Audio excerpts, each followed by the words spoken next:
Welcome to Buy, Hold, Sell. I'm Jeremy Hook from TMS Capital. On the panel with me today is Ben Rundle from NAOS and Shane Fitzgerald from Monash. We're going to talk about the boom in infrastructure spend, which is going to go on for many years to come and to peak at around 16 billion per annum, which is going to provide a lot of opportunities for companies. So let's go and look at a few.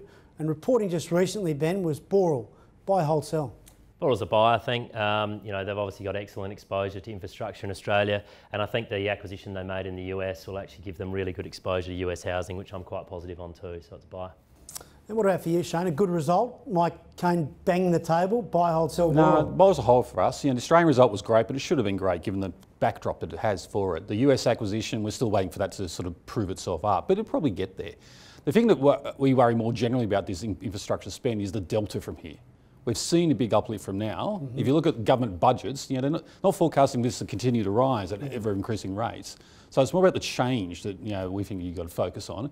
And it's been a great trade, but I think these consolidations required Time to around be careful.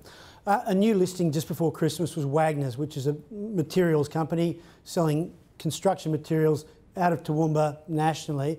They were the family that built the Wellcamp Airport very successfully in 19 months, so their reputation is good. The stock did very well since its listing. Wagner's, buy, hold, sell, Shane? That's a hold for us as well. Its PE's right up there. It's trading at like a 7p point premium, I think, to Boral, for example. Maybe it's not quite that high, but it's of that magnitude. We also worry a little bit about the geographic concentration of this business. Weather can come in and play havoc with the results.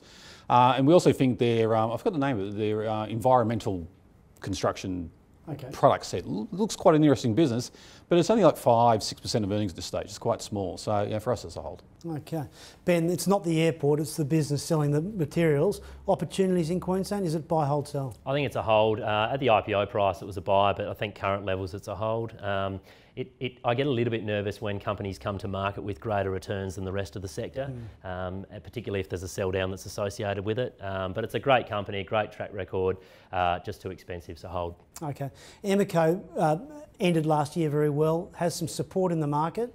Buy, hold, sell? I think it's a buy. I think they did a great job of consolidating the market at the right time in the cycle, and I think they've positioned themselves now for a pick-up in demand, which we're starting to see. So I think you'll continue to see earnings growth from them, and you can buy it. So earth moving equipment, Shane, is it a share price that'll move? Oh, we agree it's a buy as well, for the same reasons. The consolidation we've seen in that marketplace, the amount of diggers and yellow equipment they have is nearly double what they had at the last mining boom. Utilisation rates are improving, prices are improving, the balance sheet's improving, and the management team there is quite strong. They've consolidated the operations to just Australia, got rid of the periphery stuff in Chile and Indonesia and the what, and focus on what's important. So we think that stock's got a long way to go. And what about one of your selections for the viewers in this space? Yeah, I've sort of gone a little bit off on a tangent here and chosen NextDC. It's an infrastructure play supplying data centres to the cloud. We all hear about cloud everywhere. It's got to live somewhere, and that's where it lives, in the NextDC data centre, amongst others. At the moment, it's probably a hold right now. We like it longer term for the growth that's coming through, but right now, a little bit of shenanigans going on with the listed data centre play, so we want to see how that sort of plays out. And the valuation has sort of got a little bit ahead of itself, but longer term, we think it's a great company. Okay, excellent. Ben, one in the infrastructure space that's going to benefit from the spend? Yeah, a small cap stock, which a lot of people probably haven't heard about, Big River, BRI is the stock code. So they're the leading manufacturer in timber form ply, which is obviously a key input for concrete pouring. So kind of an outside way to play infrastructure. They've had a great track record, very long-term track record of paying dividends. Strong balance sheet and a reasonable multiple and an excellent MD. So I think it's got a decent amount higher to go from where it is now. Well, there you go. Infrastructure spend will be going on for years. Plenty of opportunities to buy in this space.